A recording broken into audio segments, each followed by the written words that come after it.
you do not understand white supremacy, what it is, and how it works, everything else that you do understand will confuse you.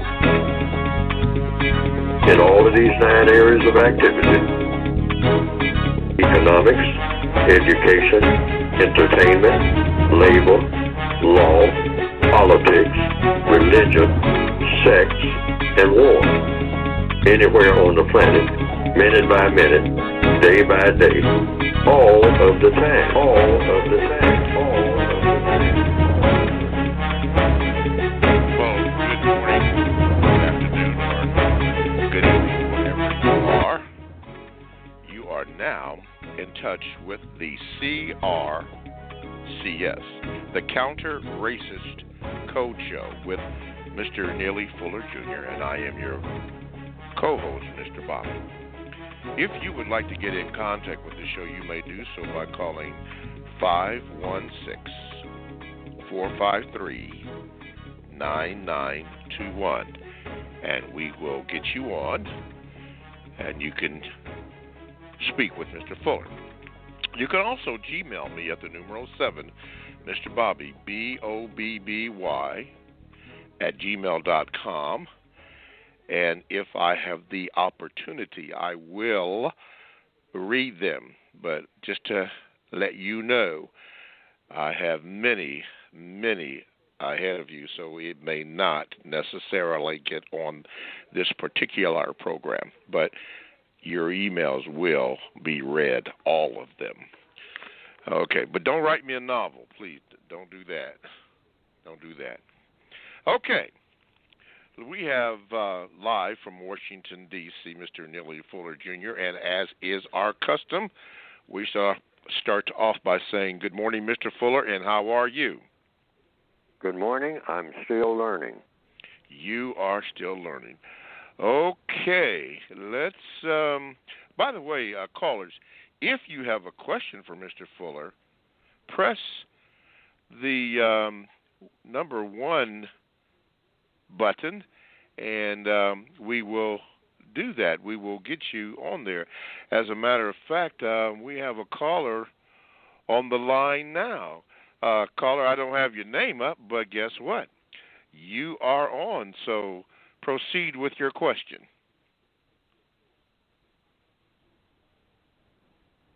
Go ahead, caller. You can proceed with your question. Thank you. Thank you. Okay, My name is Mark. Wait a minute. Canada.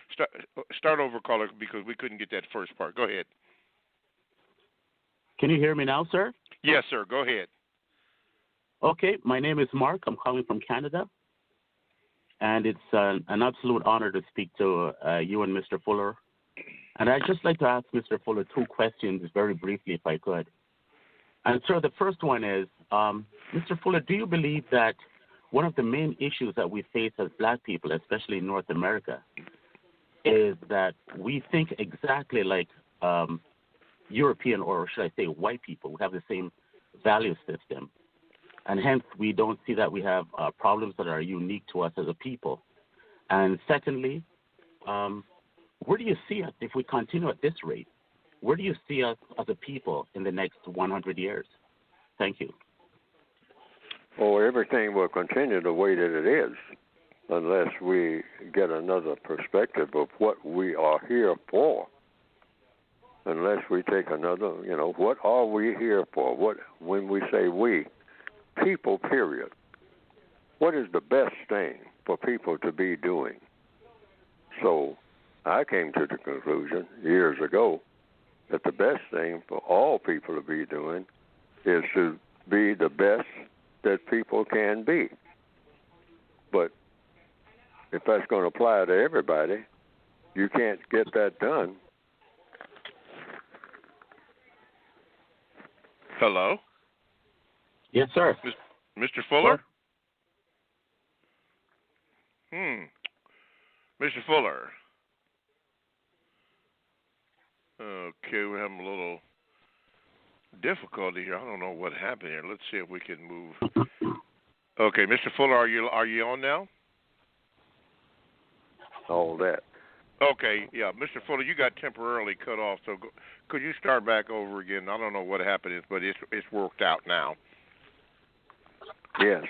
Well, here on this planet called Earth, it's populated by people, along with a lot of other things, rocks, mountains, water, and most of the things that are put here to, excuse me, to sustain the creatures that are on the planet.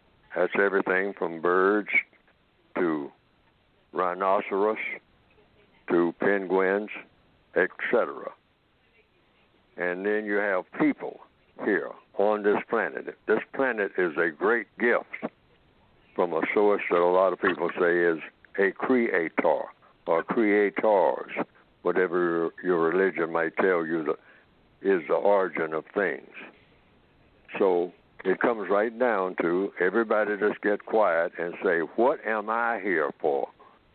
Because you weren't here at one time. You were not here on this planet. You might have been on some other planet at some other time, but you're here now. So you find yourself here and you look around and say, what am I doing here? What am I supposed to be doing here? I mean, I didn't ask for this, but I'm here.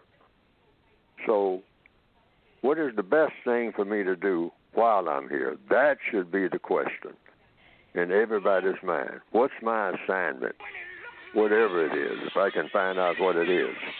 And apparently it is, I would say, according to logic, to solve problems. Well, how did you come to the conclusion that your assignment is to solve problems? It's because you have problems. You could have been born on a planet where there were no problems to be solved. But we're here to solve problems. So you start with what? The largest problem between people. And you might say, well, that's everything from gluttony to greed, what some people call the 7 deadly sins, et cetera, et cetera. And all of that could be true, and I believe to a great extent is true. But when you consolidate everything that consists of all of the things that people are doing here on the planet now, when you put it all together, the biggest problem is something here in 2020 called racism. And it makes all the other problems that were here before racism worse. So that would be the first order of business. You just get rid of, you take care of problems in the order of precedence, in the order of how big the problem is. So I took a look at it and I said, well, it just so happens that I'm right in the mix of this because I'm classified as non-white on a planet where anyone who has color in his or her skin is a global criminal. Global criminal based on what? Based on being a thief or robber or killer or some type of ne'er-do-well? No, just based on you have color in your skin. Therefore, you are a global criminal. You have committed a terrible crime. You have color in your skin. That's not supposed to be. According to whom? According to people who have made that decision, whomever they were in the beginning. And so that has spawned a whole bunch of problems in every area of activity throughout the planet. In economics, you can't get anything in economics done on the scale that it should be done and in the manner that it should be done, meaning the use of time and energy, without running into what they call a race problem, something dealing with people of color. And then you have, right on down the line behind that, the education problem. When you go into a classroom, it's going to be arguments about who's going to sit where, who's going to be treated how. in a classroom when you're supposed to be getting a world education based on what? What color somebody is.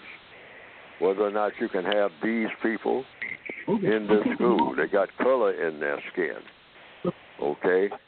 And then entertainment. You got to arrange that so that everything in entertainment, if some non-white people are involved in it, it's got to be something that's non-constructive. Your entertainment, it's got to be something that does not stimulate people's minds to do something of constructive value. It's all geared towards something non-constructive, some type of stupidity, of silliness.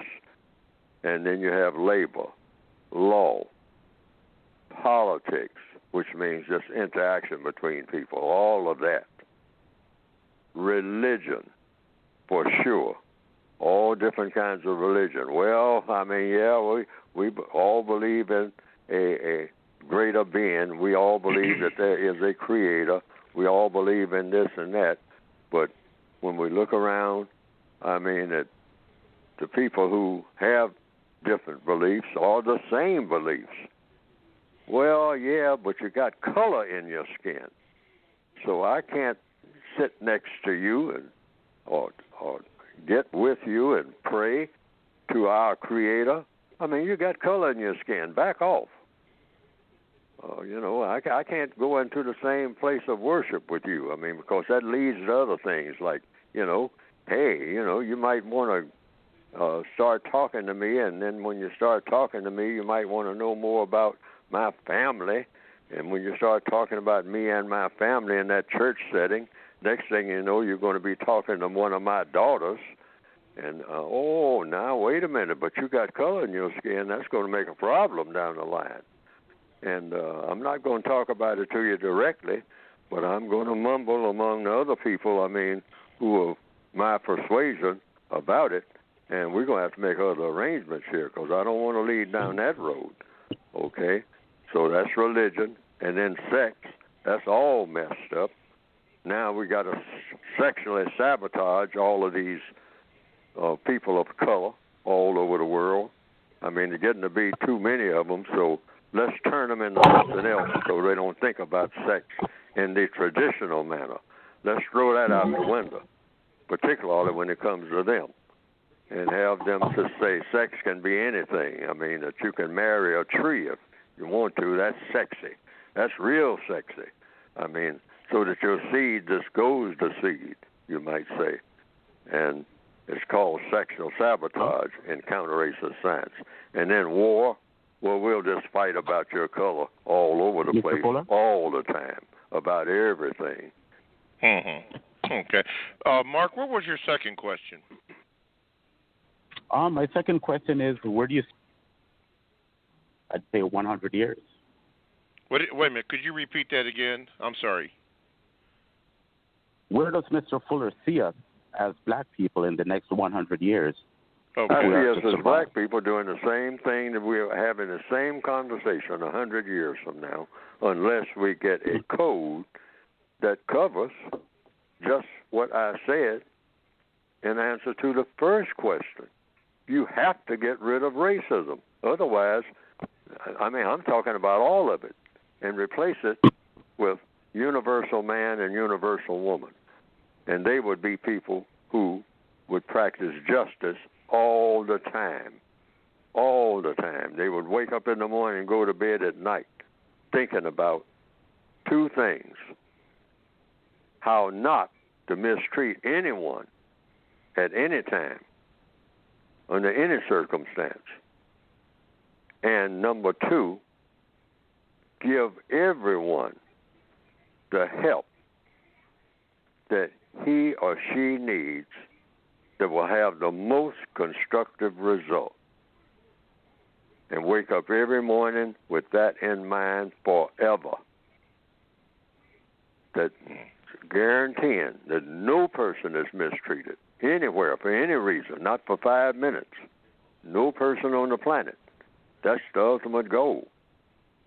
And number two, every person who needs help, starting with the person that needs help the most, gets that most constructive help. Everybody just roll up their sleeves and start with the person that needs help the most and then work back to the person who needs help the least. And just keep that in mind, back and forth and back, and have fun doing it. Have a whole planet that's full of fun doing constructive things, everything constructive. Yes, sir. The white supremacists have taught everybody you can't have fun unless you're doing something that is totally non-constructive. All righty. You are listening to the Counter Racist Code Show with Mr. Neely Fuller Jr., and I am your co-host, Mr. Bobby. To get in contact with the show, you may call 516-453-9921, or you can Gmail me at the numero 7, Mr. Bobby, BOBBY, @gmail.com.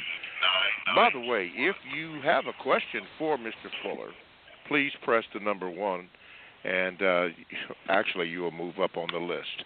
Let's go to Aaron. Aaron, you're now live with Mr. Fuller. Go ahead, please. Aaron? Hello? Yeah, and this Hello? is Aaron and his mom. Okay, you have a question for Mr. Fuller? Yes. I'm Aaron, and my question is, why do I get in trouble at school? I get in trouble more than my white counterparts. Why do I get in trouble more than them for doing the same thing? Okay, Mr. Fuller? If I understand the question, it said in school he gets in trouble for doing what? Hello? I get in trouble for doing the same thing that a white person does, but I would get in trouble more. You get in trouble for doing what? Anything. Well, watch what you're doing and divide everything that you're doing into one of 2 categories: constructive, non-constructive. Either you're doing something constructive, doing something to help somebody solve a problem, or you're not. You want constructive problem solving. That's what we are here for, regardless of age, regardless of our circumstances. Problem solving, so that the result of our problem solving is always constructive, never non-constructive. It always solves a problem, doesn't make a problem. Solve problems without making any. That should be a part of our code. Our code, meaning everybody on the planet. Solve problems in a constructive manner with a constructive result without making a single problem. Don't make problems for anybody. And try to talk to people and get them not to make problems for you. So that what? So that there will be no problems.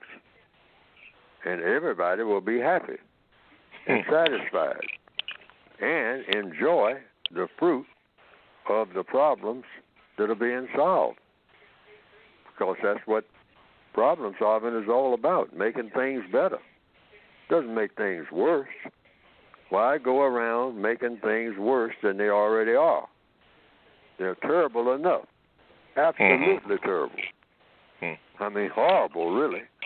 Everywhere you look. Very few things are functioning the way that they ought to be. Okay. All right, Aaron and your mother, thank you very much for the call. Let's go to Jane. Jane, you are next up. Good morning, and you are now on with Mr. Fuller. Go ahead, please. Good morning, Mr. Bobby. Good morning, Mr. Fuller. Good morning. I would like to know what the compensatory response is to non-white minors telling their care unit that they're transgendered or they are confused about their sexuality or their gender. Get them non-confused by information.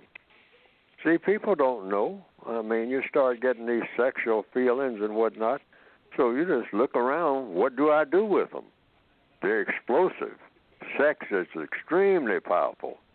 and it catches people, quote unquote, off guard. Young people, young ladies sometimes. I mean, the sexual energy just erupts. And, they start, their eyes glaze over and whatnot, and they don't know what to do. They know that this energy is coming from somewhere, and it's in their bodies. It's going to go somewhere. So there's an old saying among older people that I used to hear about. They say if you snore in a bear's face long enough and early enough, you'll learn to like it. And that is exactly what is happening. The white supremacists are spreading that gospel all over the world among non-white people and saying, if you get this sexual energy, just send it in all directions. Don't send it toward just the opposite sex. That's what they call it, male with female. Just send it everywhere. You got this sexual energy, just let it flow. Just go here, go there. Get with a bear, get with a tree. I mean, get with some type of artificial plastic stuff that they make in a factory and sell it to you.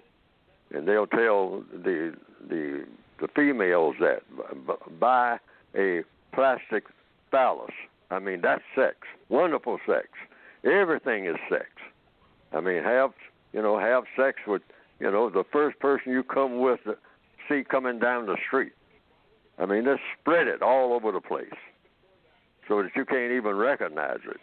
I mean, you don't know, everything is sexy and everything is non-sexy. And it's all the same thing. And everything is the same. Nothing is different. That's a bunch of garbage that somebody in the ancient days thought of, that you got to go and pick out some specific creature or person or something. No, just let that sexual energy just go any which way it wants to go. Just throw your mind out of it and let the sex drive take over. And don't let anybody deter you from doing it. That's what the white supremacists are doing. Why? Because it's good for the business of white supremacy. That's why. Because it's aimed at the sexual sabotage of the non-white people of this planet. And that, according to the evidence, is everywhere. And my recommendation is you point that out. Just when you talk about it, just like I'm saying it. It's a white supremacist conspiracy. That's what you put out. That's what I do. They are using that as a desperation thing because they see what's coming. They see the non-white world is reproducing, and male and female, or non-white people are getting more intelligent than they have been, which is a miracle within itself. And they see that. They see that we're slowly becoming sober, and some of us are showing signs of being constructive, because most of us are non-constructive throughout the entire planet, fighting all the time, cursing all the time, glorifying nonsense. That's the non-white reputation, particularly among black people. Nobody wants to be around us, including us. We flee. We're in boats right now trying to get away from what? Our own family members. Get away from all the people that look like us. Get away and go where? Which way did the white people go? That's where we're going, where things are kind of halfway sane compared to what we are doing. I mean, they got a little bit of sense. We don't have any. If you got color in your skin, you're not a person who's known to have a lot of sense, even among other non-white people, even though we celebrate and try to, sing and dance and say that that our lives matter. Black lives matter. They do matter. But only to those who don't matter. And that's the truth here in 2020, right this minute. And our conduct proves it. The conduct of all the people on this planet. When you take samplings of everything that everybody's doing, Nobody wants to gravitate toward black people that's got any sense and halfway sober. And why? Because we're not doing anything of constructive value. You're asking for trouble. No contact, no conflict. You'll have less troubles, black people interacting with each other. Now, there's a reason for that, and that is we don't have any kind of priority that makes sense. All of our priorities are just as stupid and silly as they can possibly be. We want to have what we call a good time, and watch black people when they say they want to have a good time. Watch what's going to happen when we say it's good time. Okay? It's best you head for the hills. Back off. Because it means there's going to be a whole bunch of grief after that good time gets underway. So we have to change our priorities, like I started off this program saying. I know this is a long-winded answer to your question, but no, I appreciate it calls for it. Jane, did you have another question before we move on? Yes, go ahead. I did. The reason why I'm asking this question is because these young people, Generation Z, I believe they're called, they're very susceptible to celebrity influence. And a lot of non-white celebrities are pushing this confused agenda on them. I'm sure we've all heard about the retired basketball player whose son believes that he's a girl now. You talking about Dwayne Wade? Yes. Yes, okay. And Generation Z will argue with the other generations about how maybe we're being homophobic or bigots when we're just trying to tell them that this is a conspiracy, it's an agenda to confuse them. Should I stay in the questions lane with them, or should I try to teach them the history of why the suspected white supremacists are doing this to non-white people? You just pointed out as a racist conspiracy. That's what it is. It's all being done in behalf of helping to make the system of white supremacy stronger. That's the codified way of saying it, and you're consistently doing that. You say all of this that you're looking at now, where non-white people are concerned, this sexual sabotage, which is what it is. See, we're in a war, and sabotage is a part of a war. So when you sabotage people sexually, which means confuse them, because if you're going to dominate people on a long-term basis in anything, first order of business is to confuse them. And something as strong as sex, if you can confuse people sexually, you can confuse them in all other areas of activity: economics, education, entertainment, labor, law, politics, religion, and war. If you can confuse people sexually, because sex is powerful, once you get them confused in the sex, when it comes what is sex and what is not, it's very easy for thousands of years to keep them confused in all other areas of activity. That's scientific. The white supremacists understand that science. That's why they are going all out. They'll pump any amount of money into some black male who wants or who is willing to spread that gospel. Sexual sabotage among all non-white people. Any black female who will get on board with that, they call them in and say, how much money do you need? You know, I'll give you a blank check on that. And a lot of them, and it's natural. You don't get mad at them. I mean, that's an offer you can't refuse. I mean, there's good benefits that go with that. All right? But if you're a black male and you say, well, you know, why not? You know, why not? I mean, you know, I can, you know, I know what I am and I know who I am, so I'll just act like I'm, you know, going along with their program. And that's all they want you to do anyway, you know, even if you believe different. if you get on board, if they dump enough money on you and you get on board with it, I mean, they're okay with that as long as you can influence other people and have generations in the future doing it. Now we got black people forever now. You start talking about a 100-year plan. No, we're talking about a 1,000,000-year plan now. All righty. Thank you so much, Jane, for your call. Thank you, Don't Mr. forget, Bobby. Thank you, Mr. Fuller. You're welcome, dear. Thank you so much.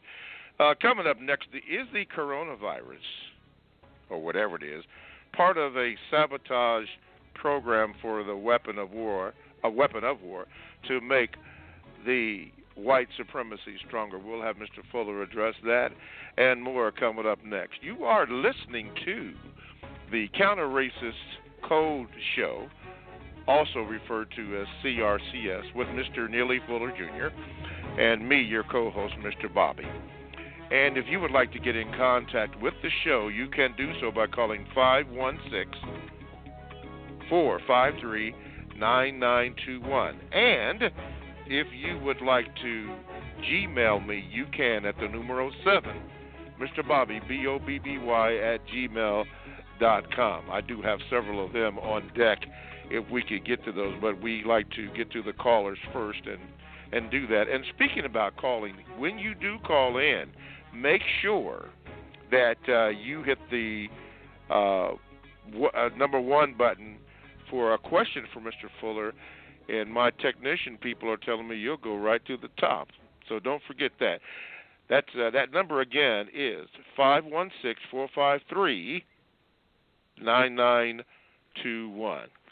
Okay, Mr. Fuller, I got a Gmail, but question came up.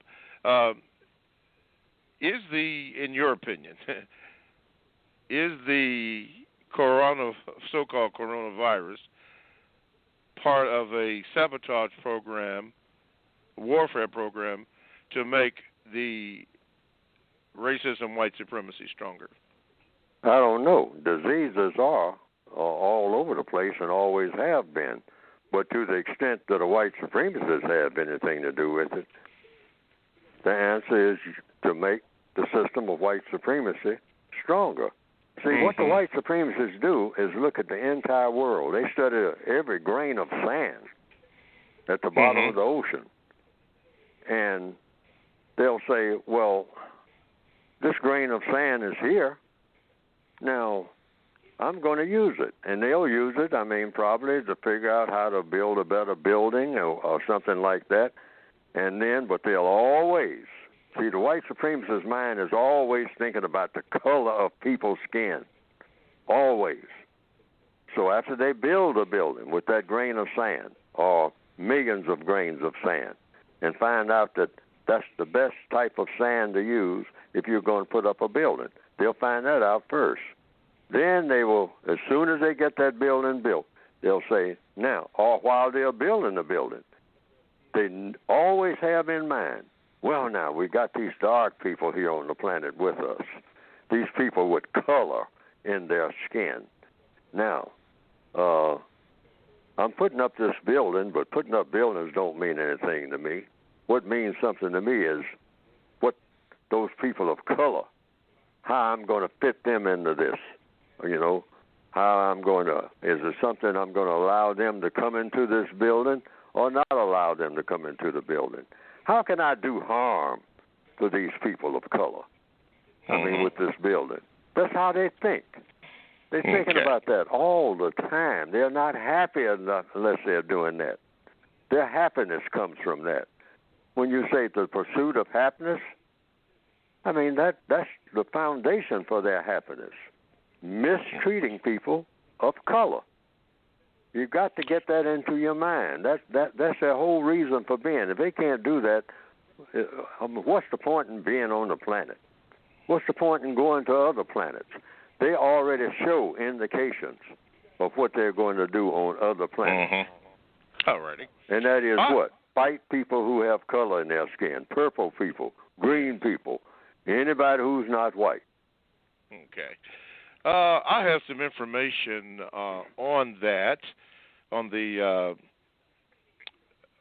I'm just going to say it, on the man-made coronavirus, qualify that a little later. I think in radio this is known as a tease, but I'm not going to reveal that just yet because I'm going to try to get to the Gmails. But I do have it written down here for something to say. Very interesting, and it has been verified by my research team. But anyway, let's go to the Gmails. Mr. Fuller, this comes from, hopefully I can get it right here. Let's see, GG8.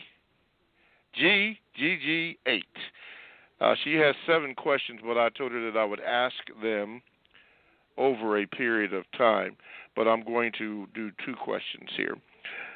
Her first question is, Mr. Fuller, why and how should victims necessarily but unnaturally strain and keep themselves from hating their psychotic captors who are keeping them as prisoners of war in an illegal concentration camps all over the planet?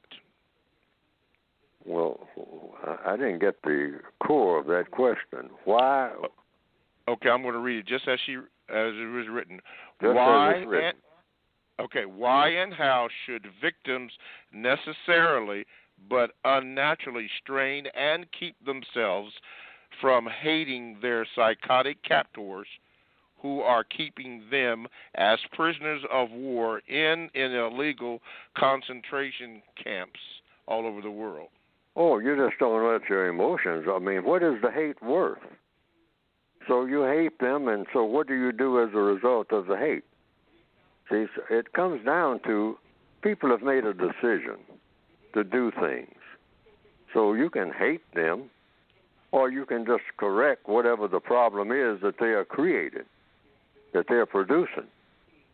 And you can hate them while you correct the problem, or you can just say, I'm just going to correct this problem, because problems can be solved scientifically.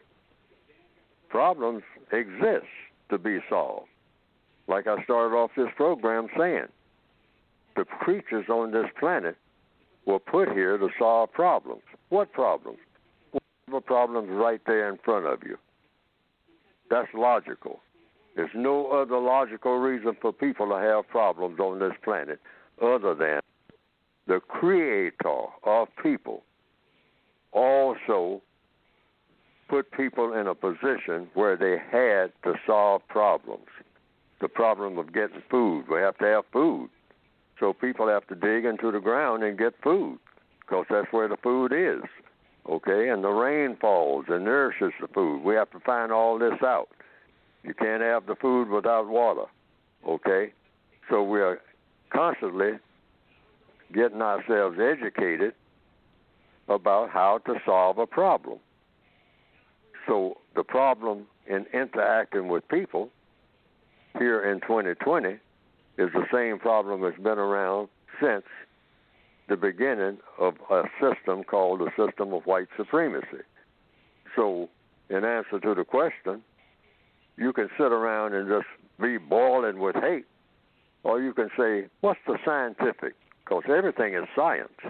What's the scientific way of handling this situation? We need a code because things work best when you have a code. What does a code do? It means that every time you do it, it works. That's when you know it's a code.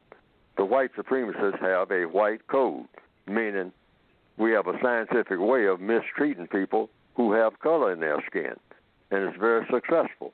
We get a lot of things done that way, and we enjoy it. It's great fun, okay? So once you understand this, you say, well, now, this arrangement is not working the way that people should conduct themselves. So therefore, we'll come up with a counter code. That's all we have to do. And you do it without, you can be passionate about it, or you can be full of hate about it, but what is hate good for? I mean, that's not scientific. Just go to the drawing board and say, I got a problem today on the job. What's the best way for me to solve this problem on the job? And you can do that without hating anybody. Yes, sir. It comes down to a question. What is hate good for? Okay. It exists. Okay, again, the number to get in contact with the show is 516-453-9921. And I thank God for this ProduceJustice.com, because now I am able to see the people who are listening. And we do have many that are listening to the program. And if you are listening, if you want to make a call, you can at 516-453-9921. Or if you Gmail me, I can do that, 7, Mr. Bobby, BOBBY, at gmail.com. Now, if you do use that, I'm not going to get to it today, but it will be read at some time, and I will notify you when it will be read, the date and time on that. Okay, continuing with Gigi. This is her second question, Mr. Fuller. Says here, can angry victims who see the whole white supremacist for the monsters that they are expect constructive results from perhaps channeling anger and hatred into effectively breaking down the system that they are illegally victims of? Yes, it's a scientific way of solving all problems. See, we have to just look at it like a problem. And it's not personal. You know, it's business. The system of white supremacy is a business that was set up by someone who thought it up. Just like you go in any business. You go into the restaurant business, or going into the fishing business. And it has profits, it has benefits, and it has costs. And there are profits and losses. The system of white supremacy, a lot of what you call white people are sacrificed in sustaining the system, what the code calls, the counter-racist code calls white sacrifices, which you compute like you do in any business. You're going to have some losses. If you're in the fruit stand business, there will be some days when things kind of slack off, when some of the fruit that you're trying to sell, it sits there too long and it gets rotten and you have to throw it away. Well, the white supremacist system is the same way. I mean, some things are not up to par as far as performance is concerned and whatnot, so they sustain some losses, like in any other business. And you compute that. You factor that in. Are your profits greater than your losses? And that's the way it operates. And in order to counter this, you do the same thing, but do it in the other direction. Mm-hmm. The system of white supremacy is designed to do harm to people. You design a system that's designed to not do harm to people and to stop other people from doing harm to other people in the most constructive way. And that's what we need, is a code. That's all that's really missing. Otherwise, this will continue on and on and on and on. You have to have a counter code to match a code designed that's stronger than the code that you're working against. If you don't have any code at all, which is what the non-white people of this planet don't have, we don't have a counter-racist code, and there is a racist code, then the racist code just continue to go. Yes. That's this show's name, the Counter-Racist Code Show. Okay. Yes. Very good. Right. You have to produce one. Right. Yes. That's good. What I try to do with my books. Yes, sir.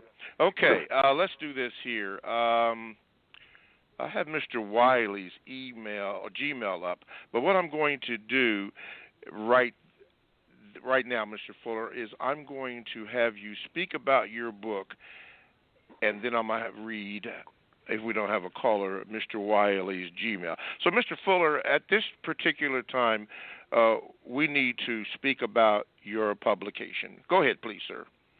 Yes, everything at this time should be directed. All discussions about this thing called the race problem should be within the context of building a code, rather than just talk about how awful everything is and how everybody feels about it.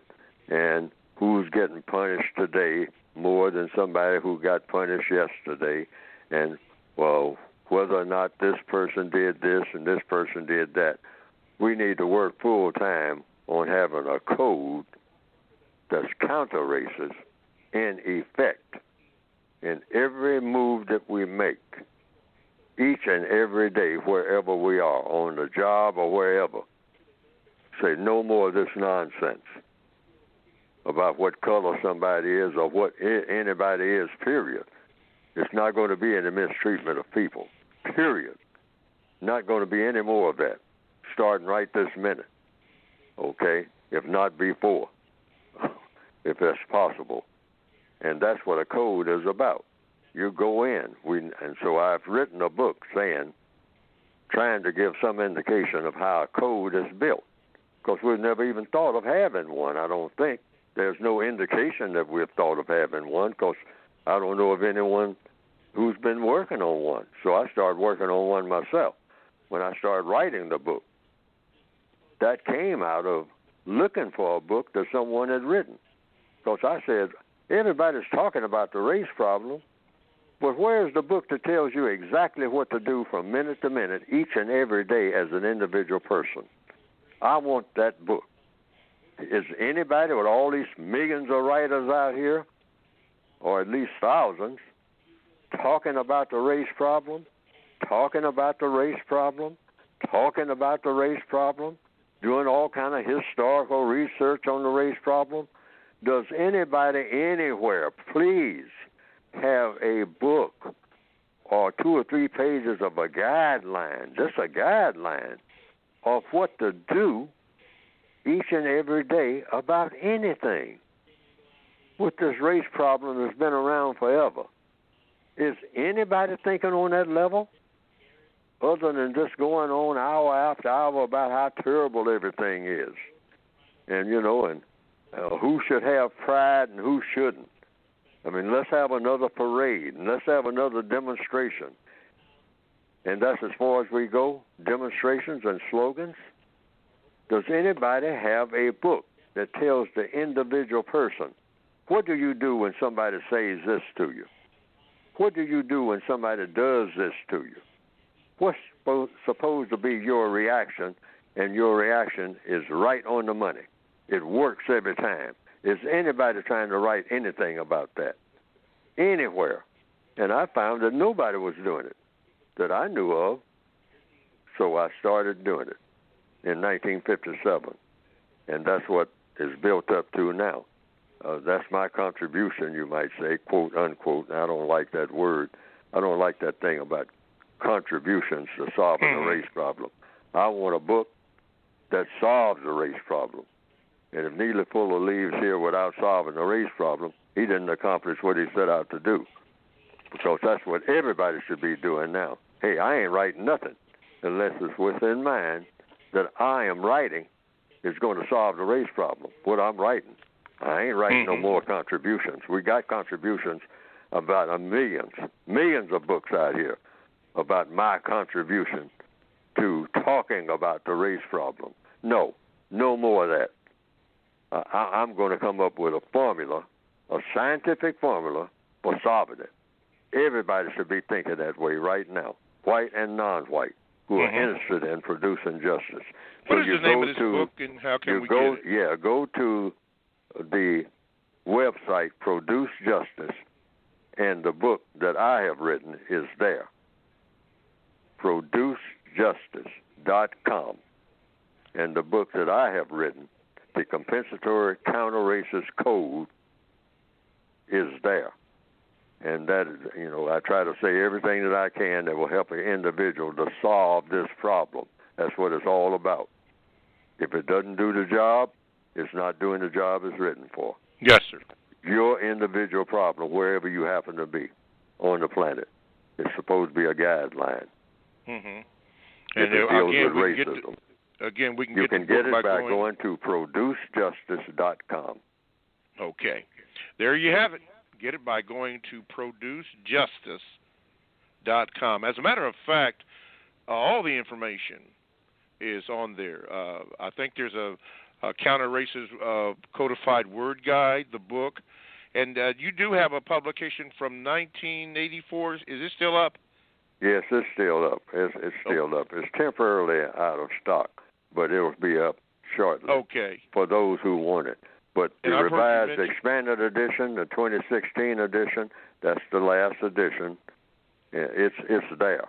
It's available. Sir. And the word guide, because words are very important. This system called racism is the glue that holds it together is how you use words. That's the glue. The white supremacists understand that. Okay. I just received a message from the team, and they said that the book, 84 edition, they said it is back in stock now as of 3/3, March the 3rd. All right. Well, I'm glad to hear that. I'm pleased to hear that. I'm able now to get updated information swiftly now, since we're on this particular format. So they say it's back in stock. Thank you, team. Thank you for doing that. Okay, producejustice.com, and you should get the book. Okay, Mr. Fuller, let's go back to the Gmails. Oh, by the way, the number to get in contact with the show is 516-453-9921. When you call that number and you have a question for Mr. Fuller, just push the number 1, and my technician people tell me you'll go right to the top.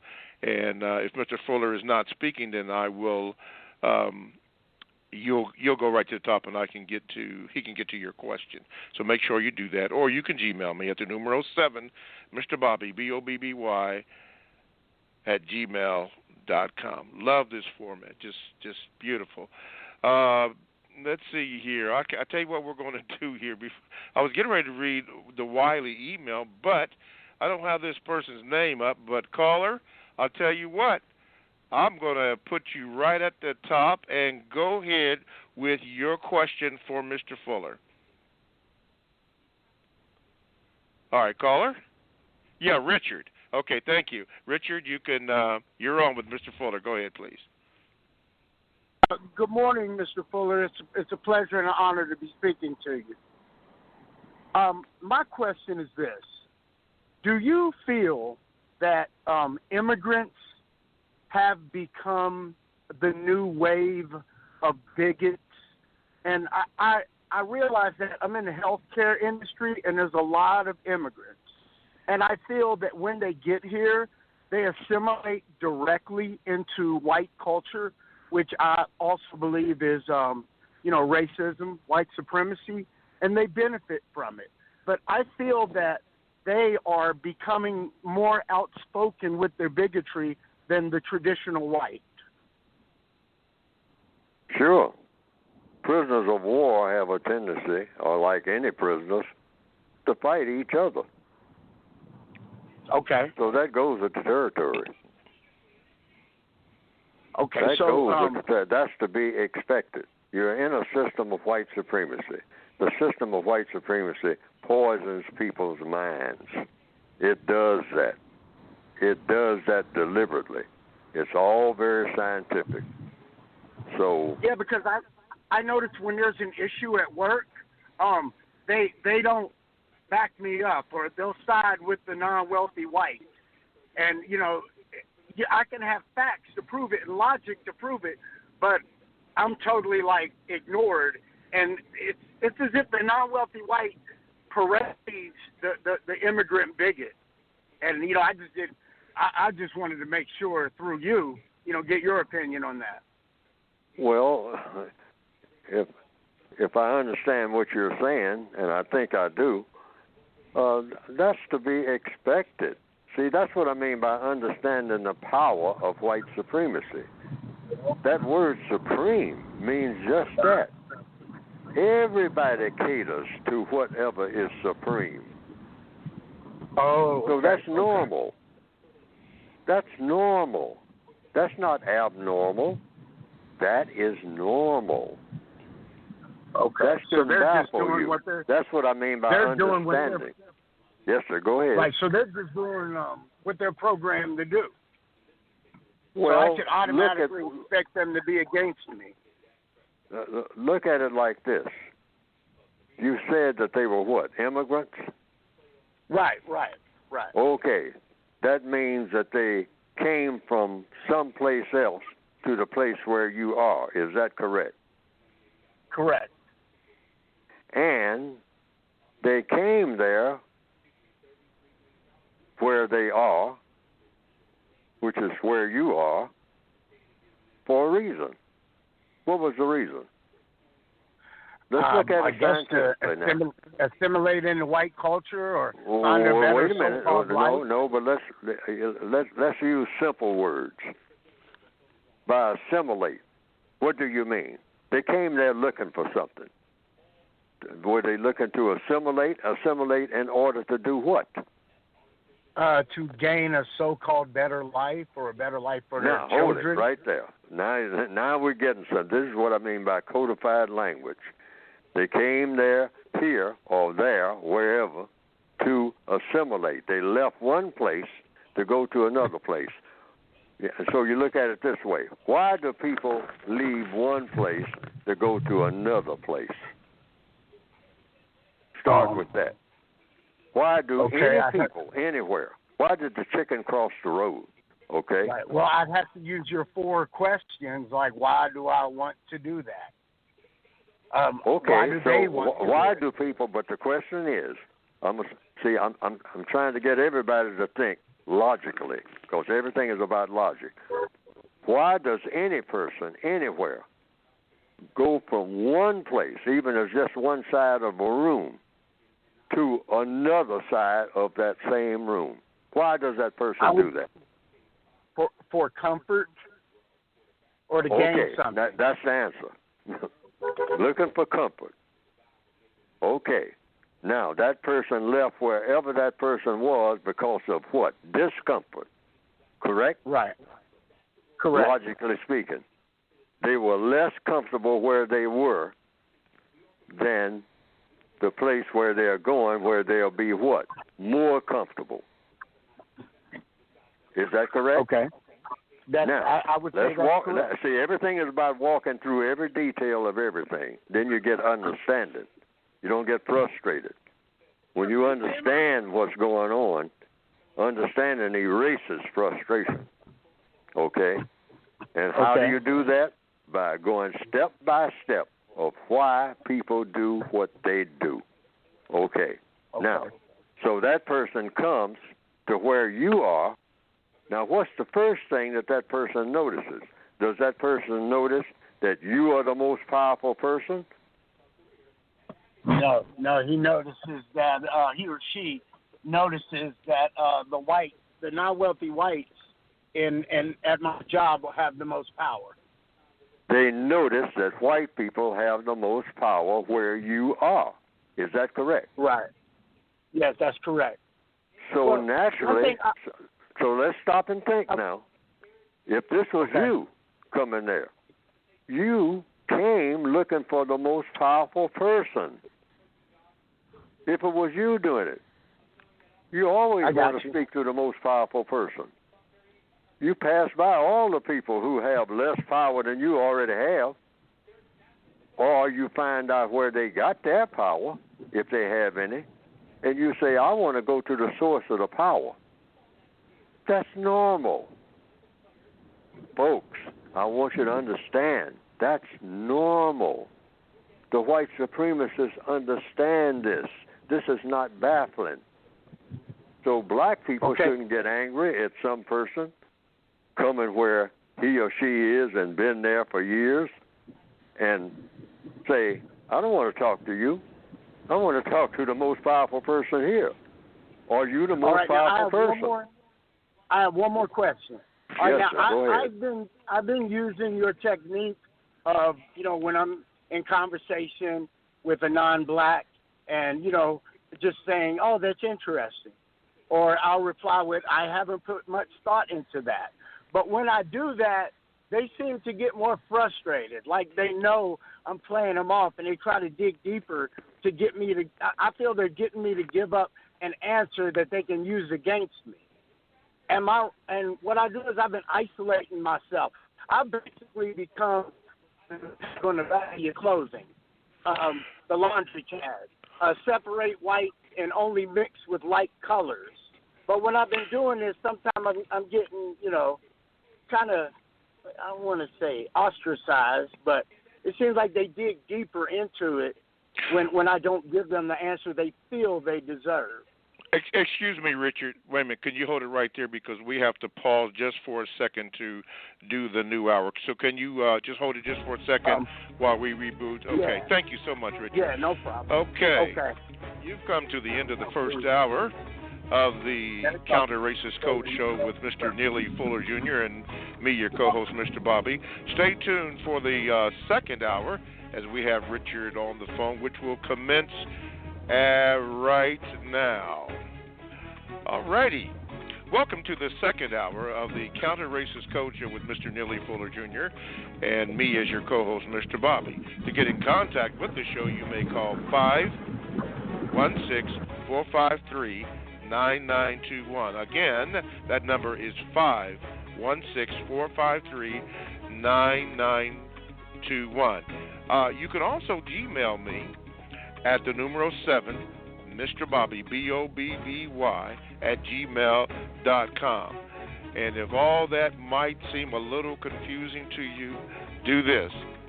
For all information, even on this show, you can go to producejustice.com. That's producejustice.com. You can get all the information on Mr. Fuller's book, how to get in contact with this show, and other information that is on this page. That is at producejustice.com. We're going to continue with Richard. He's on the line to start off our second hour. Richard, go ahead with your second question so we can complete that, sir. Yeah. I just want to know, when I talk to non-blacks, I have to engage at work. I just can't block people out because they'll say I'm causing a hostile work environment. So I'll say things like Neely Fuller said to do, like, oh, that's interesting. Or if it's something I really don't want to speak on, I'll say, oh, I haven't put much thought into that. I'm giving the most neutral answers, but I'm getting bad energy from them. How can I counter that to keep it on an even plane? You counter that by finding out what the problem is. What is it that people tell you is a problem with you? Or they indicate it. If they don't say it in words, what is it that you get an indication that there is a problem with you? I've been on jobs. I didn't have that problem. So there's a reason why. One of the most thing that I hear is when an individual, now this is with black people too, they will say they heard something. And I will ask, well, who did you hear it from? And they refuse to give me their information. And then I tell them, well, I'm not involved in that. But they'll try to involve me, and I'm like, well, just tell me. Okay, all right. That gets to page. I want to make sure in the code book, the 4 warrants always goes right to the 4 warrants. You can do this on your job. Everybody who's listening, whatnot. Page 171 of the 2016 edition of the code book. All right, and you can take off from that. Okay, you can just simply ask the people, number 1, what do you want me to do? And then the next, why do you want me to do it? Want me to do it? How do you plan? And then number 3, how do you plan for me to do it? And number 4, what do you expect the constructive result to be? This will apply to everybody on the planet every minute of every day when you're interacting with another person. Now just try that. Stick with it. Try that. Have you done that? I've tried it, but I've gotten to the point where I've told them if I cannot get 4 answers, we can go no further. We can't even start this conversation. No, well, see, you're making statements. Wait a minute. Okay. You're making statements. You don't make those statements to people. Oh, that's right. You ask questions. See, well, yeah, you get out of that question lane, you are getting into the argumentative lane. Once you step out of the question lane, you are now into the making statements lane. Once you start making statements, that's when the hostility starts. But see, as long as you're asking questions, you are telling the other person that person is more intelligent than you. And everybody likes to feel that they're intelligent. Gotcha. Okay? Well, so Mr. what you Fuller, do... I have to say this. I'm driving to work, and I know that the call is going to drop in this canyon right here. I appreciate all the time and the information you've provided. But yes, sir. Okay. All right. Thank you so much, Richard. Thank you so much. I hope that a lot of other people heard that. Go through the 4 wants. Mm-hmm. You see, those are questions. What do you want me to do? Why do you want me to do it? Mm-hmm. How do you plan for me to do it? And what do you expect the constructive result to be? And hold to those. Always go right back to those questions. I don't care what the conversation is about. Right. Because people usually, when they are hostile toward you or something like that, or interacting with you, it's something they want you to do. Okay. So you just ask them. So it's all on them. It's not on you. And there's no way that they can get hostile toward you because you're giving them the whole ball court. You're saying, hey, you've got the whole court. I'm not on the court at all. I'm on the sidelines. And I'm letting you tell me what to do. So go ahead and tell me. All right? Yes. And the average person can't handle it. I'm going to tell you that. Okay. See, they want to dump it all on you and then gripe about what you do after they, well, you shouldn't have done that, or you shouldn't have said that, or you shouldn't. Hey, what do you want me to say? I'll say what you want me to say.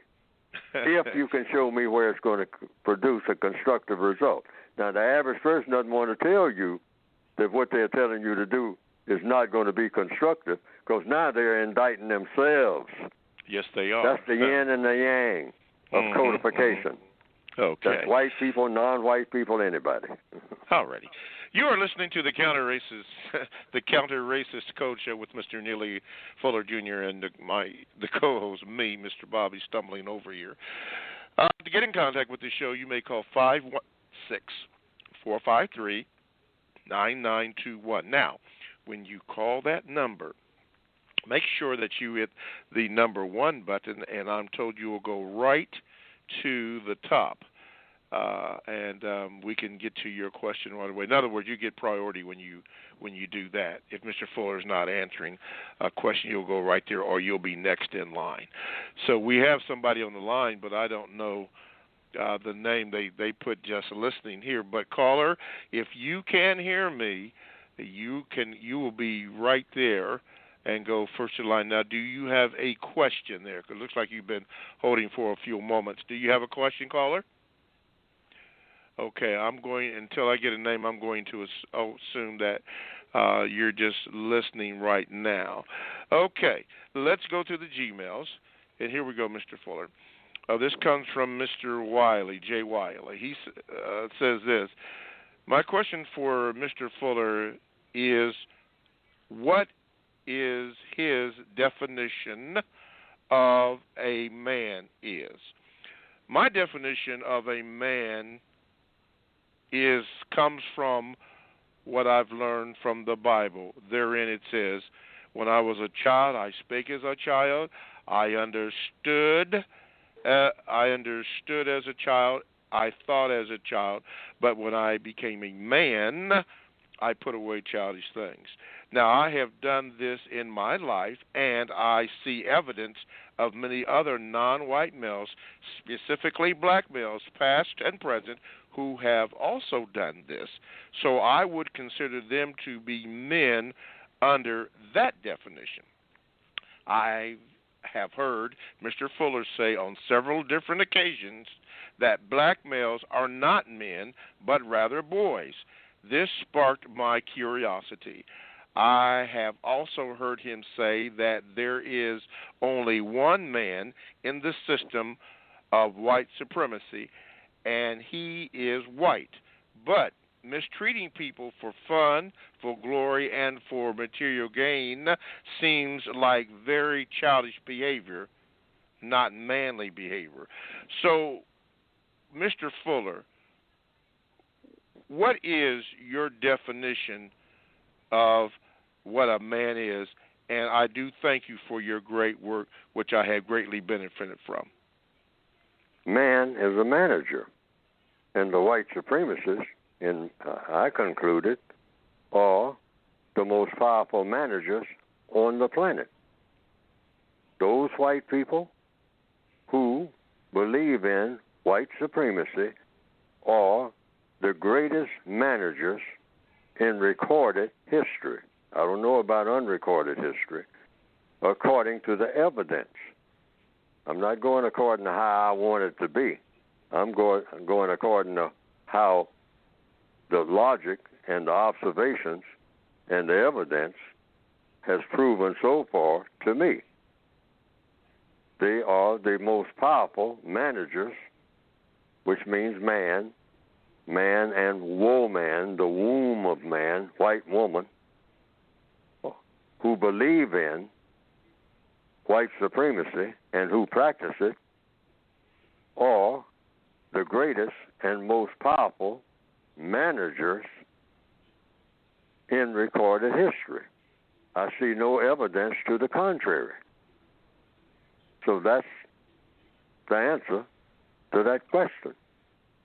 And I start with that. Now, just because they choose to manage people of color in every evil way that they can think of, that's their choice, doesn't say that they are not managers.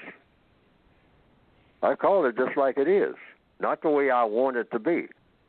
See, codification is about not finding a way to make myself feel good. No. I find all the ways that's making a problem that's making millions of people put them in a situation that they should not be in. And I try to, just like any engineer, any scientist, regardless of how you feel, you look at the math. You look at facts. If you're going to cure a disease, you can't cure it by saying, I want to feel like the disease has been cured. That's not counter-racist codification. You can't go by your feelings. Your feelings will trip you up. Your feelings will mislead you because people have a tendency to want to feel good about any circumstance that they don't think they can do anything about. So they try to feel good about a circumstance that calls for you to feel bad. What you do is get rid of that circumstance scientifically, because that artificial high won't last. It won't sustain you. It'll just make you weaker, like anything that's artificial. But a person under BGQ can say, I'm already a man, just like the prisoner who says, I'm free. Why? Because my mind is free. I'm not really in prison. You know, it depends on what your perspective is. So I feel like I'm free. So these stone walls do not a prison make. And so what does that mean? That person is going to be locked up forever because they already say that they are free, that they are not locked up. They made up their minds that that's what they're going to tell themselves. The code says, don't ever say anything to yourself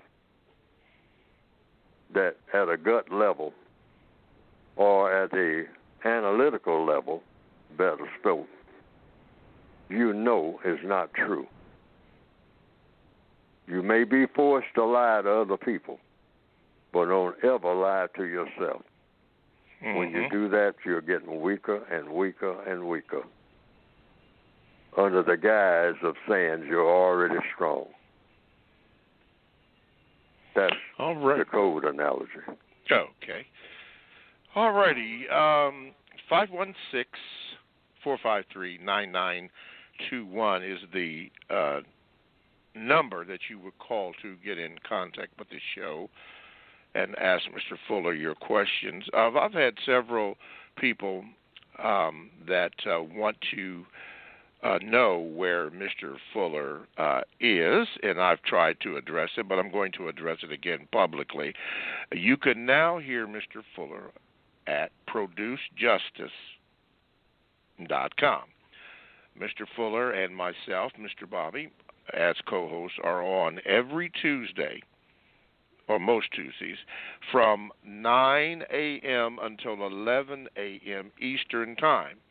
And again, you can access the number by by dialing 516-453-9921. And I am told by my producer that if you press the number 1, that they will expedite you to the very top of the list, and Mr. Fuller can, I'll ask Mr. Fuller, or have you ask Mr. Fuller your questions if he is not answering another question. Now, Mr. Fuller, I understand, does do other programming or other shows. In particular, I've heard him mention Carl Nelson show. I think he's on, but I don't know when. I just know that he's on at this particular time. He has done other shows on other entertainment or radio platforms. From what I could understand on Mr. Fuller and I's previous location, any shows that they would run are all past shows. They're not live. They're past shows.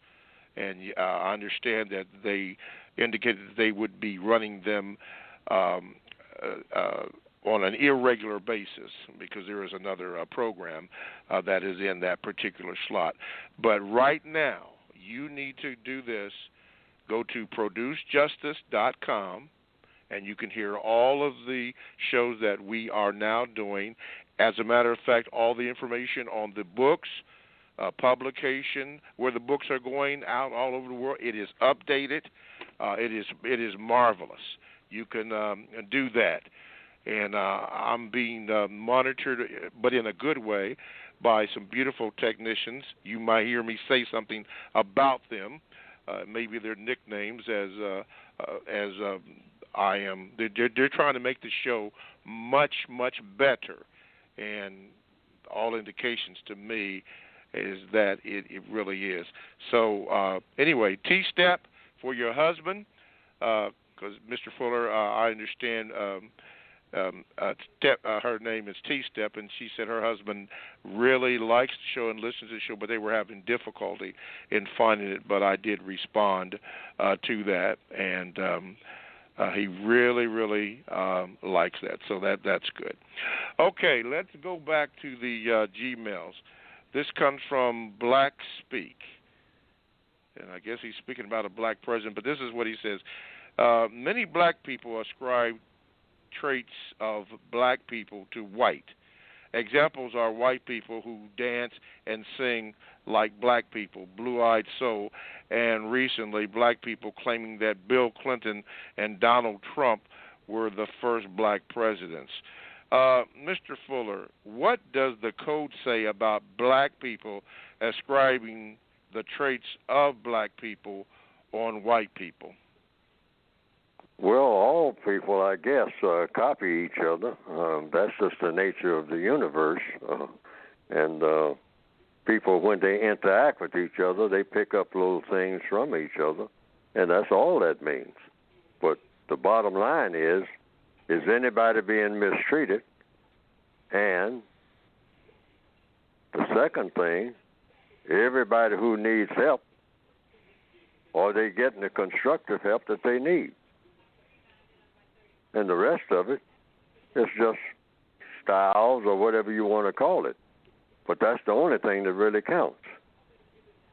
Is everybody being constructive in their interaction with each other? That's the bottom line. That's it.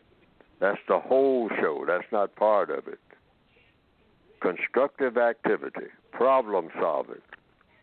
Are you making a problem or are you solving one? And that applies to everybody, everywhere, all the time. Keep it simple. It's not complicated. The white supremacists take simple things and make them complicated. But that's in any situation, on your job and whatnot. You can just back off and say, is this constructive or non-constructive? This thing that we're doing. That's anywhere. Anybody is. All the black people, in show business and whatnot.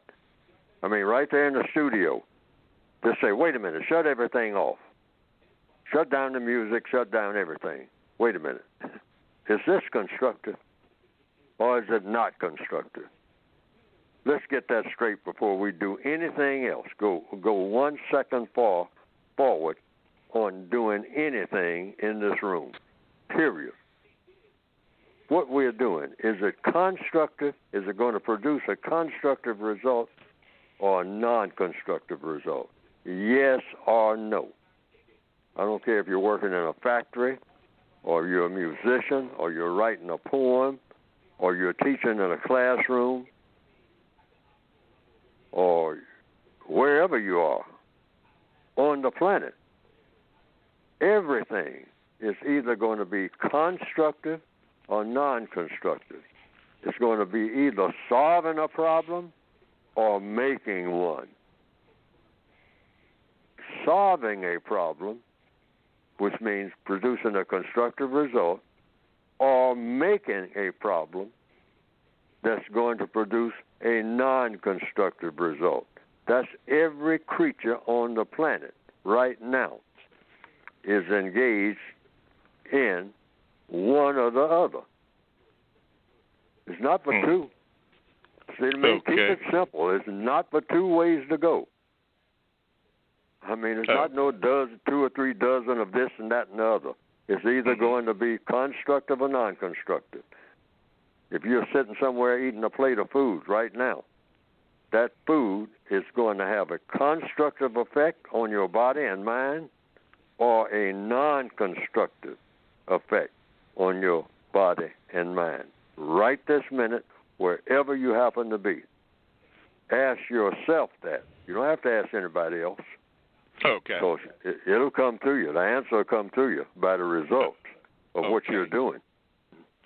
All righty. To my technicians, and I just want to say this is affectionately, he's known as Moon Pie. Thanks for guiding us in. Before I take Leona's question, I'm going to take Jay Henry's question. And Mr. Fuller, no, I'm not going to take her right now at this moment. I'm going to take Jay Henry's question. So we're going to have her stay on hold. Yeah, thank you. Have her stay on hold for a minute. Mr. Fuller, Jay Henry wants to know this. He says, Mr. Fuller, a young black male called this morning and asked a question that I don't think came across correctly. However, he wanted to know why he, as a young black male, will get in trouble for doing the same things, whether constructive or non-constructive, that his white counterparts are doing. Mr. Fuller, could you please explain why black people receive harsher punishments in the system of racism, white supremacy, than white people do, or why are black people treated differently than white people? Because of the demands of the system of white supremacy. That's what white supremacy is designed to do.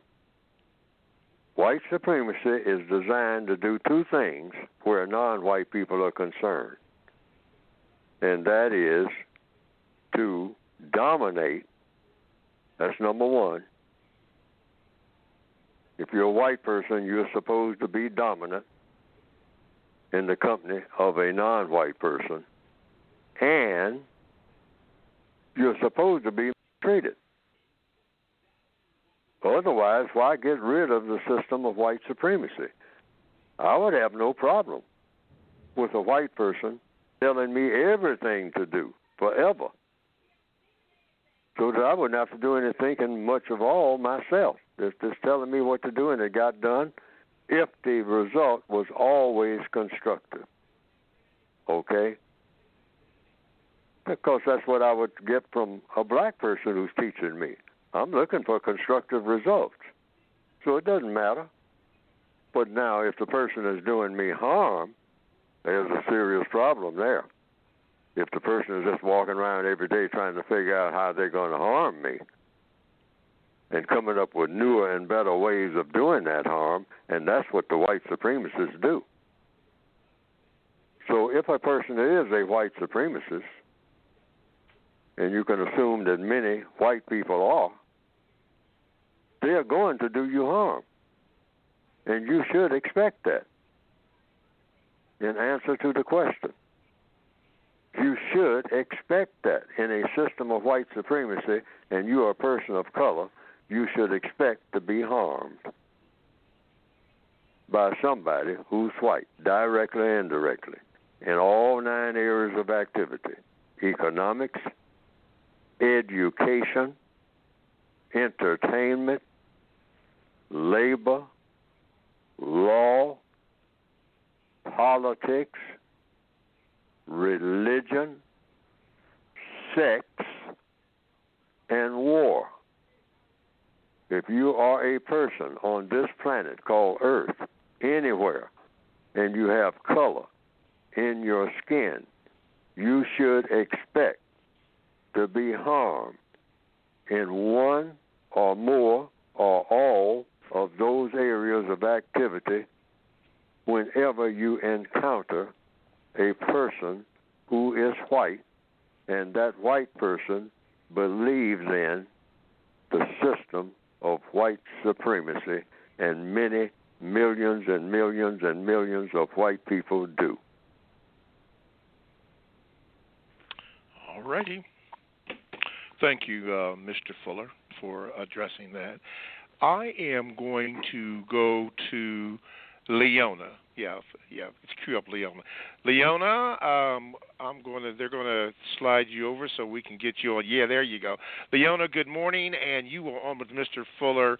Go ahead with your question. Good morning. Mr. Fuller, 2 quick questions, if you don't mind, sir. One, this comes from your word guide, the Compensatory Counter-Racist Codified Word Guide.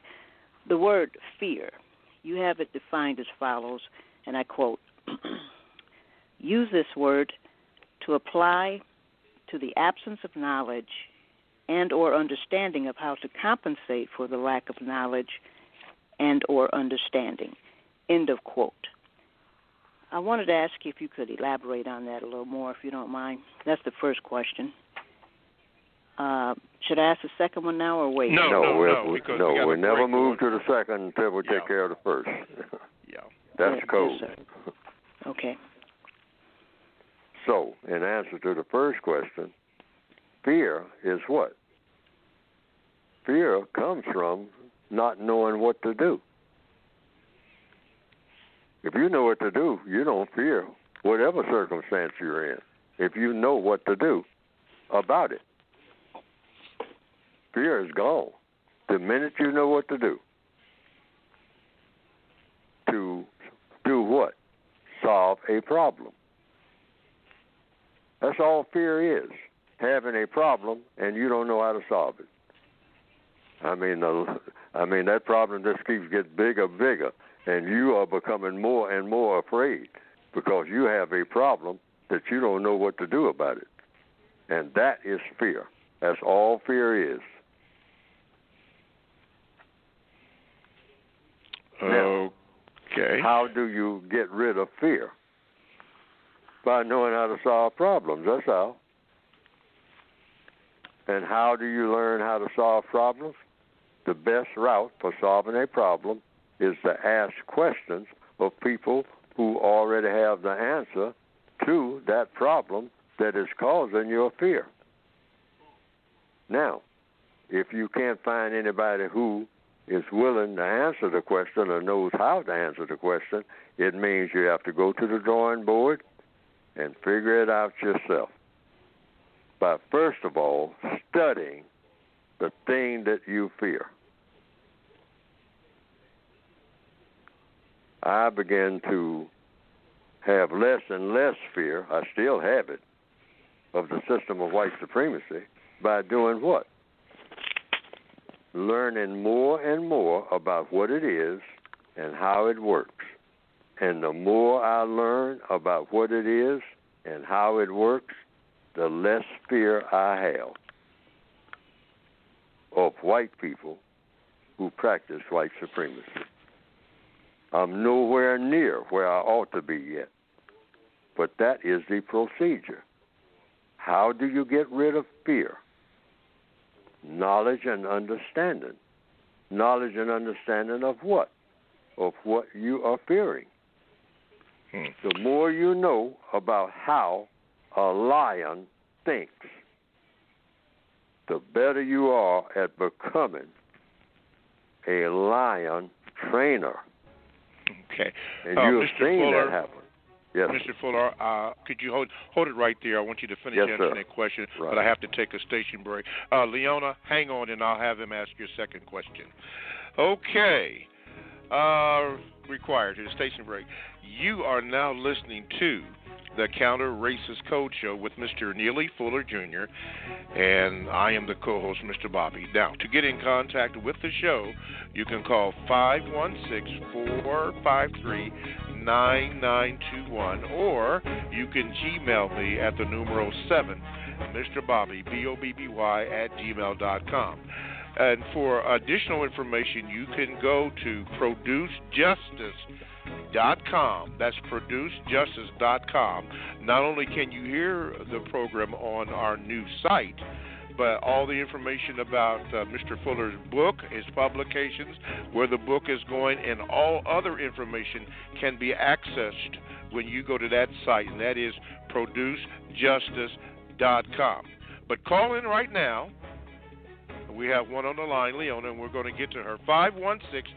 516-453-9921, and my producers are telling me if you push the button number 1, you'll go right to the head of the line. So make sure you do that if you have a question for Mr. Fuller, and he will answer that for you. Mr. Fuller, can you continue on with the first answer of Leona's question, and I'll have Leona come back with her second question. Yes. Like I said, people were faced with lions. A lion is a fearsome creature. But little by little, over a period of time, people have gone to circuses and seen lions in a cage or outside of a cage running in circles, and one person is telling those lions what to do. How did that happen? That person learned how a lion thinks. And the person begins to think about how it could control the way that the lion would think, what the lion would respond to and not respond to. One thing, they found out that a lion feared fire. So some ancient people, when they heard that there was a lion coming in the area, they got a torch. So when the lion came toward that person, the lion looked at the torch, and the lion begins to fear not the person, but the torch. The lion didn't know what that was, and the lion kind of backed off. And the lion noticed when it came close to that torch that it got a feeling of something that was unpleasant, and then the lion backed off. So see, the more knowledge drives away fear. Knowledge. Knowledge and understanding of anything drives away fear. I hope that I said that in a way that you might understand. Leona, what is your second question? Yes, sir. I thank you but for that. But first of all, I want to make sure that she understood what I said. Yes, sir. About knowledge drives away fear. See, black people have to understand white supremacy and how it works. Otherwise, we'll just be what? Frustrated and confused and angry and just running around in circles. If you don't understand white supremacy, what it is and how it works, how white supremacists thinks and why they think that way, the situation just keeps getting worse. Like not knowing the essence of anything. It just keeps getting worse until you learn more about how it works. Okay. Am I understood? Yes, sir. Yes, sir. Yeah, I have to so make much. sure that I'm understood. Otherwise, all of my talking, I have failed in doing what I set out to do. That's not on you. When someone asks a question and I'm supposed to be answering the question, the person is always supposed to understand the answer. Otherwise, I'm not doing what I'm supposed to do. That's all on me. Is that code as well, Mr. Fuller? Is that code as well? Yes, ma'am. That's absolute. Okay. Anytime someone asks you a question and you say you're going to give them the answer, they are supposed to understand that answer. All teachers should know that. No teacher should say, oh, the person is trying to learn, and that teacher is saying, oh, well, I'm not paying no attention to you. I'll just skip over you and go on to somebody else. That teacher's not doing that teacher's job. That teacher's job is to find out why you don't understand what the teacher is saying and teach it. That's the teacher's job. It's a hard job, but if you're going to be a teacher, or if you're going to give, and everybody is a teacher, everybody is a teacher. You're teaching somebody something, even if you're just giving directions of where to catch the bus at the bus stop. That's teaching. You want a person to understand what you're saying. Otherwise, why are you talking? You get somebody, if you can't tell the person where the bus stop is, find somebody that can, if you want to help them. Otherwise, you're going to do what? Add to the confusion. Have the person still looking for the bus stop after you have told them where the bus stop is. That's not ever supposed to happen. The person is supposed to go, following your instructions, go right to that bus stop. Otherwise, you have failed to do what you set out to do. And that's tell that person where the bus stop is. Okay. Basic lesson. Okay. Yes, sir. Now, the second question, again, from the word guide, has to do with, it's on page 74 in the word guide, has to do with the word correctness. And I quote, you say here, use this word to mean thought, speech, and or action that result in a balance between people, creatures, things, etc., in all areas of activity existence. Use the term correctness to mean that every person, creature, and thing interacts in a manner that is totally constructive and in a manner that produces and maintains peace within the known universe. Study the many ways that others use the word correct and or correctness. Ask questions and seek answers given by others in regards to what, when, where, how, and why something is correct or not correct. What is the ultimate purpose of an act or a condition that is correct? End of quote. When you say totally constructive, is that possible? Could you elaborate on this? I'll answer the question. Yes, sir. I don't know, but we'll find out through that process. The only way you know that something is correct, by what? Is by the result that you get, depending on what result you were expecting to get. Sometimes the result that you get is better than the result that you expected to get. All scientists in the laboratory find that out. They'll be working on curing a disease, and they'll cure the disease, and in the process of doing that, they cure 2 other diseases. Now, eureka, boy, that's a bonus, okay? Instead of 1 disease, they cured 3. And so, but you got to start in that direction of trying, in problem solving, solve that one problem that you set out to solve. And as a result of that, you may even solve 2 or 3 other problems. But if in trying to solve a problem, you make 2 or 3 other problems, now it's back to the drawing board in a hurry. And I have to do that, even with building a code. People will tell me they tried something, whatnot, and I say, well, did it work?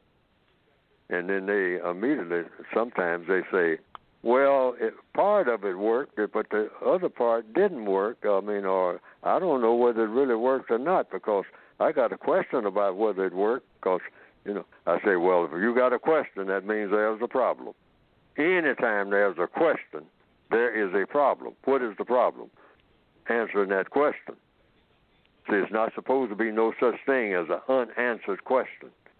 So then I have to go to the drawing board, back to the drawing board and say, hey, I got to find out all the details of what you're talking about and then walk through it and find out where that problem is, because there is a problem somewhere, or there's a perceived problem, or one that you think is a problem. Hey, you got to get busy now. And if I'm the one that the person is asking the question of, it means I got to get busy, because that's the way it works. That's codification. That's how you build a code. Find out what works and separate what works from everything that doesn't work, and stick with what works. That's code in anything. Electrical codes, plumbing codes, fire codes, anything that works. That's what makes it a code. The white supremacists understand that. They won't stick with anything that doesn't work. But they teach black people to embrace everything that doesn't work. And we just become more and more what you call silly and stupid, because that's the result of doing things and saying things that don't work in a constructive manner. Silliness and stupidity. And we have gotten to the place where we even brag about being silly and stupid, without even knowing that we are bragging about being silly and stupid, which is the height of silliness and stupidity.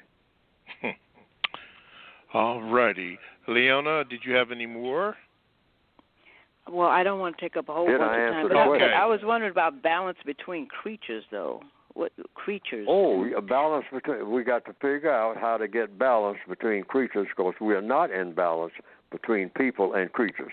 Just like people, first of all, are nowhere near in balance with each other. None of us, white or non-white, over this entire planet. I mean, these creatures that are called people, our interaction with each other is horrible. I mean, even at the very best. I mean, there are situations where people say, well, I went to this place and, boy, do the people get along beautifully. I mean, everybody's real nice to each other, and everybody is this and everybody is that. Yes, some situations are better than others. But it is my belief that the people of this planet, even the very best people on the planet, are nowhere near the type of people that we ought to be and can be, because that's the goal. Universal man, universal woman, in perfect tune with everything that is of constructive value in the known universe. That should be the goal, not anything that's 1 inch less than that. And so people have told me, say, well, Fuller, you're talking about utopia and all like that. That's exactly what I'm talking about. Why not? Why not? Is it possible? We don't know. But we can sure work in that direction to find out what utopia is. They'll say, well, what would utopia be like? We don't know till we get there. Just like everything that you don't know about until you get there. That's how inventions are made. And people should always be in the process of trying to invent themselves. You might say, be a whole lot better than what you ever thought that you could be, and make everything else around you better than anybody ever thought that it could be. That's the goal. Not just getting rid of white supremacy. That's the first step. But you can't do any of the rest of that without getting rid of the system of white supremacy and replacing it with justice and that word you just asked me about, correctness. That's not going to happen. You got to get the justice first. You can get the correctness later. sir. Okay. Well, I thank you so much, Mr. Fuller. Thank you so much. And thank you, Mr. Bobby. I hope I answered the question. Yes, sir, and you gave me a whole lot to think about. Yes, sir. You answered the question. That's the thing. See, another thing about codification, a lot of people, well, some people sound like, and they practically tell me this. They say, Fuller, I really appreciate you, and, and they start getting that thing about the personality cult, which I resist, and I'm duty-bound to resist it. No, I'm just one of the people, a face in the crowd who's throwing out some ideas. And we all should be just throwing out ideas. Let's throw them out there to make things better, because we're starting from scratch, really. We're all in kindergarten, including Neely Fuller. So I am a fellow kindergarten student with black people, a fellow prisoner, walking around with a number that the white supremacists gave me. That's all I am. Just another prisoner in the prison yard, milling around, talking about a little of this and a little of that. I don't have any power. So everybody else's word is just as good as mine. I want to make that clear. Neely, don't get in the habit of following people. Get in the habit of following logic, because that's all that Neely Fuller is trying to do. I'm not trying to follow any person or any example, because there are no examples. Okay, we're starting from scratch, all of us. So everybody's ideas can be just as good as everybody else's ideas. That's the way I look at it. And with that being said, Mr. Fuller, I owe Leona an apology, because apparently Leona and myself got temporarily disconnected, but our wonderful technicians got us in, and she was able to hear again. Thank you, Leona, for for calling in, and she was able to hear the last part, but for some reason we got disconnected. But we're all good now. So again, thank you for the technicians. Okay, Leona, again, thank you. Let's do this. This is a question from JJ from the Projects. I think every black person knows what the Projects is. But anyway, he says this: Mr. Bobby, can you please ask Mr. Fuller whether non-white people in their capacity as children under constant influence of racist man and racist woman for the purpose of and during the existence of white supremacy racism can 100% be blamed for their incorrect actions when their minds are constantly being programmed by those outside forces? In other words, if non-white people do not even own their own minds under the system of white supremacy racism, is punishment for the crimes that they are programmed to commit correct treatment? No, black people should be stopped from doing anything that's incorrect. All people should be stopped from doing things that are not constructive. I don't care who it is. Babies, they're doing things that's not constructive. The baby's walking through the house, knocking everything that's made out of glass off on the floor, and you just have broken glass everywhere. No, the baby should be stopped. That's it.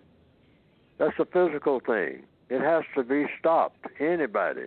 The black people who are running up and down, playing, they have been trained by the white supremacists, video games and all that, to just run up and down the streets, in the alleys, bang, bang, bang, shooting and whatnot, and having everybody scattering and scared. And the person with the gun is 14 years old. No, you stop that person by any means necessary. Okay, stop them. All right. And then once you stop them, you work on their minds. That's if you can get them to stop fast enough to work on their minds. But if you can't do that, you gun them down. I mean, hey, this is real. You don't play. Definitely with anything dealing with death. Death is found. All right? Mm-hmm. All of the fun and games, all bets off when the shooting starts. Okay. You don't cut anybody no slack. This is not fun. It's been made fun by the white supremacists. They even call it recreation. I mean, recreational shooting, recreate. That's what the word recreate means. I mean, and entertainment and everything about death is made to look like it's something entertaining. And black people have picked up on that nonsense. Yes, sir. And even the Indians. I mean, that's why they fell by the wayside, I think. I mean, bragging about their warriors. No, brag about your guy, the guy that knows how to fish. Even though that's killing, but I mean, a person that knows how to farm is even better. All right, yes, you sir. get more products. Okay, but that's what I'm talking about. That type of thinking. In answer to the question, no, you put a stop to it, and then you start working on the mind of the person, and show the person that, first of all, the system of white supremacy has you doing this nonsense in all areas of activity. And so, is there a better way, put it in the form of a question, to conduct yourself here on this planet? This planet is wonderful. All righty. Let's see, I have 4 things to do in 10 minutes to do them. Okay, first of all, Mr. Fuller, let's do this, the first thing. Concerning the coronavirus, it was mentioned before, it's part of a sabotage warfare program to make white supremacy racism stronger. Now, this is a little bit of information that my research team came up with. Are you familiar with an author by the name of Dean Koontz, Koontz, Mr. Fuller? Never heard of him. Okay. Mr. Fuller, Dean Koontz wrote a book entitled The Eyes of Darkness, in which he describes the Cornelius virus man-made virus in detail, according to what he was able to ascertain. He put it in a book form. Okay. Now, I checked out, and I also verified that he did do this, and I also verified someone, not him, but someone made a statement that he predicted the virus. Okay, after reading the book and so forth, I found no evidence that he did not predict that this would happen. He did not do that. But what I did find out, Mr. Fuller, is that he wrote this book. I hope you're sitting down for this one, Mr. Fuller. He wrote this book in 1981.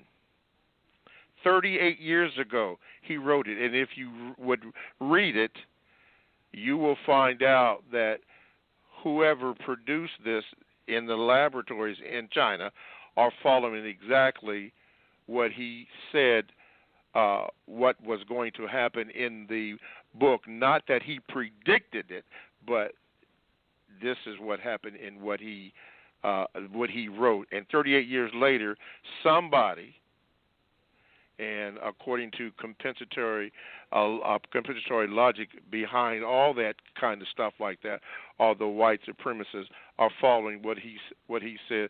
Briefly, would you have a comment about how they do things?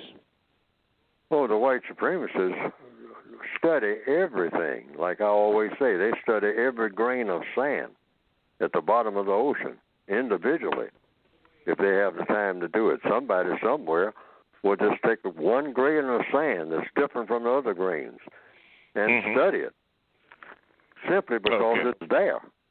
Yes. Simply because it exists. And if everything that exists for a purpose. The white supremacists set their minds to figure out what the purpose for everything is. Okay. And then they proceed to fit it into the system of white supremacy. Okay. That author's name is Dean Koontz. The book is called The Eyes of Darkness. It was written 38 years ago in 1981. And now, guess what they're dealing with nationally? Okay, number 2. Earlier in this program, I want to get this straight. You said that knowledge causes you use the analogy of the lion and the fire. You said that the lion had knowledge that fire would cause him to pause because he felt something or something like, how did you say that? Discomfort. See, all creatures like comfort. Flies like comfort. Bees like comfort. Birds like comfort. People like comfort. You want to be comfortable. Mm-hmm. You know, a person says, hey, I like that chair across the room there. I'm sitting in a chair that's very uncomfortable. I mean, it seems like I'm fixing to fall off the chair. I keep trying to balance myself. I'm going to get up out of this chair, walk across this room, and sit in that chair over there on the other side of this hotel lobby. Mm-hmm. Because that chair appears to be more comfortable. So I'm going over there and see if that chair proves to be comfortable. Okay. Then the question is, does a counter-racist code answering the white supremacy, does it cause them to be discomforted? Or cause the white supremacists to be uncomfortable? When we confront them with counter-racist justice.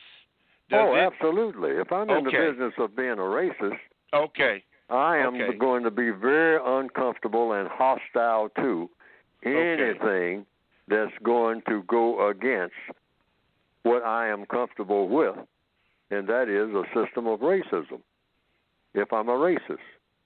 Right. Oh, yeah, you're going to make me very uncomfortable, so I'm going to make you uncomfortable for making me uncomfortable. Okay, good. That's the way that works. All right, now number three. You might want to do this when you get time. I would recommend it on your list of movies. Your observations for the movie called The Irishman. It is long. I was able to complete it, but I think that if you looked at it, I think the last time we spoke, or one of the times we spoke, you mentioned that you had not viewed it. But if you get time, it's about 3 hours, but very interesting. Very interesting. I think you might like it. Number 3. Okay, and number 4. This is important here. Number 4. I need to give you these remaining 2 minutes to speak about your book. Yes. Just go to producejustice.com. Producejustice.com. And what I've tried to do with the book is direct the race issue and a lot of other issues that are just peripheral to racism, but racism is the center stage. But it has to do with just people and problem solving and in the world that we're in. And, of course, the system of white supremacy makes the biggest problems for everybody of color on the planet, okay? They solve a lot of problems for the people of color on the planet, the system of white supremacy, as far as material things are concerned, but interaction between people is dismal. The system of white supremacy just shreds correct interaction between people. It makes a mess, big mess, and contributes to making a bigger mess of interaction between people. I mean, it does all kinds of things from a material standpoint. So the book is written to eliminate the system of white supremacy on account of it's an evil system. Does a lot of things material-wise, but just ruins people by the millions. Eliminate and generation replace? After generation. Hello? And eliminate and then what? Replace it, is correct? And replace it with a system of justice and correctness. That's what I wrote the book for. Yes, sir. How the individual non-white person, the individual black person, what that person can do and say that will best correct this problem. That's what the book is written for. Yeah. Would you say that it is not enough just to eliminate? You have to eliminate and replace the system that was there. Mm-hmm. With a system that was there. You moving something, moving the furniture out of the house, and you need furniture, means you got to get some new furniture. So that's always the next thing. All right? Okay. Well, so thank you, Mr. Fuller. Furniture. Right. And thank you, callers, because we have come to the end of an exciting show, glitches and all, but that's okay. This has just been wonderful. Mr. Fuller, thank you so much for being here and answering the questions for the people. My listeners, And listeners of Mr. Fuller, thank you for your calls, for your Gmails. Thank you all. We look forward to doing it again next week. Thank you, Mr. Fuller. Thank you, technicians. Thank you, everybody. You've been listening to the Counter Racist Code Show with Mr. Neely Fuller Jr., heard on ProduceJustice.com.